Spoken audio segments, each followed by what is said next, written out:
Surrounded by heavy forests and relentless rain, sits a decaying engineering college on Delhi's outskirts. Decades ago, the college administration permanently shut down the boys' hostel, located at the back of the campus. 4 first-year students, Arjun, Kabir, Samir, and Vivek, step off a bus late in the evening. They treat the storm and the isolated campus like an adventure, joking with each other as they walk inside. But the moment they step into the reception area, the laughter dies. The silence in the room is suffocating. Behind the desk sits an old warden with stark white hair and hollow eyes. He offers no welcome. He simply states a chilling fact. There are no regular rooms left. The 4 boys have to stay in the abandoned Block C. They make their way to their assigned room, room 309. The building itself feels diseased. Thick moss creeps up the walls. The windows are shattered, and heavy webs choke the corridors. Before leaving them for the night, the warden lays down 4 strict rules. Keep the door closed after midnight. Ignore any footsteps in the hallway. Never look out the window at the 3rd floor. The final rule is absolute. No matter who asks for help, do not open the door. At 12:17 a.m., the power cuts out entirely. The only sound is the rain, until 3 slow knocks hit the wood. A girl's voice from the hallway begs to be let in. Arjun tells them to ignore it, reminding them of the rules. But Kabir, eager to prove his bravery, reaches for the deadbolt and turns it. He pulls the door open to an empty corridor. Nobody is standing there. Instead, invisible, wet footprints begin manifesting on the floorboards, walking away from the room and stopping at a blank wall. Seconds later, a piercing scream echoes from the forbidden 3rd floor. By turning that lock, Kabir dismantled the only physical barrier keeping the outside in. He invited whatever was hunting in those hallways directly into their lives.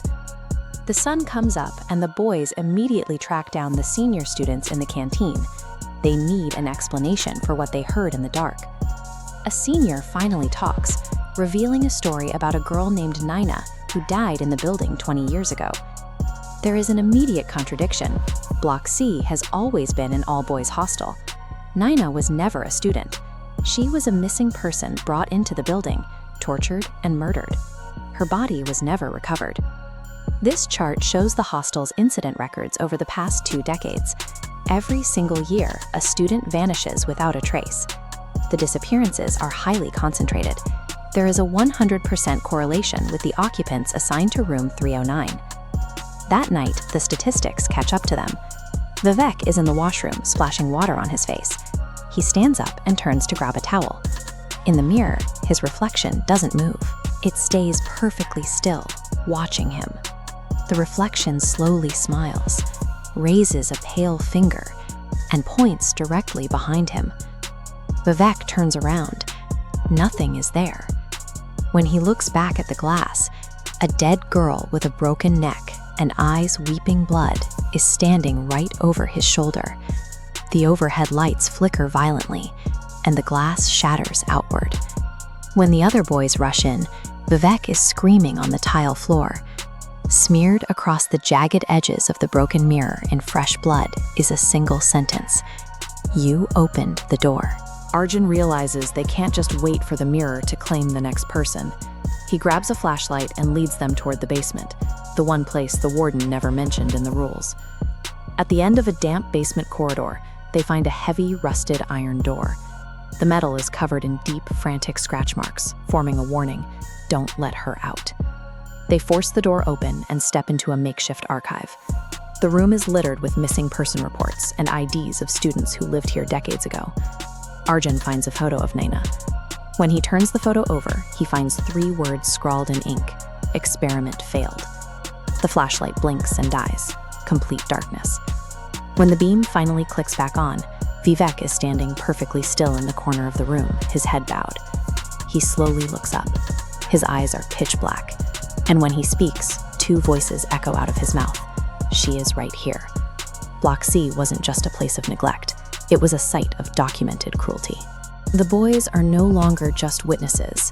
They are the next data points in a cycle that hasn't finished. At exactly 3:03 a.m., the boys barricade themselves inside room 309. Their cell phone network signals flatline entirely. The heavy metal deadbolts on the doors slide shut entirely on their own, sealing them in. An unnatural, suffocating silence falls over the building. The psychological torture begins in the hallway. They hear heavy, wet objects dragging across the floorboards, sudden, frantic running. A woman's terrified sobbing slowly morphs into hysterical, echoing laughter.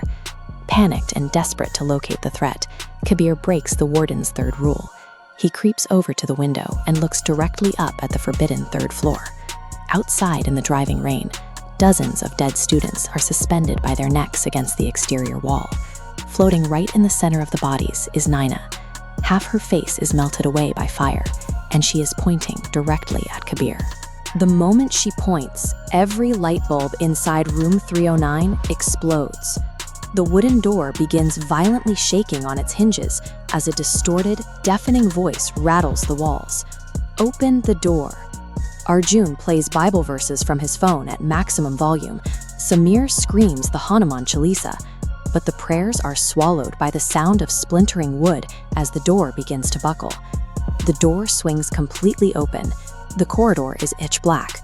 No one is standing there. Slowly, wet footprints begin forming on the floorboards, marching over the threshold and into the bedroom. Not a single footprint ever walks back out. When the local police breach the hostel the next morning, room 309 is entirely empty. The 4 boys are gone. The only piece of evidence left behind is a fresh message smeared in blood across the wall. Block C is hungry again. The college administration permanently welded the iron gates of Block C shut. Yet, locals living on the outskirts of Delhi will tell you that on heavy, rainy nights, if you look up at the third-floor window, you can still see the silhouettes of 4 boys, desperately trying to escape. When you enter a space that feeds on the living, breaking its rules guarantees you become part of its architecture. So if you ever find yourself alone at night and someone knocks on your door asking for help, keep it locked.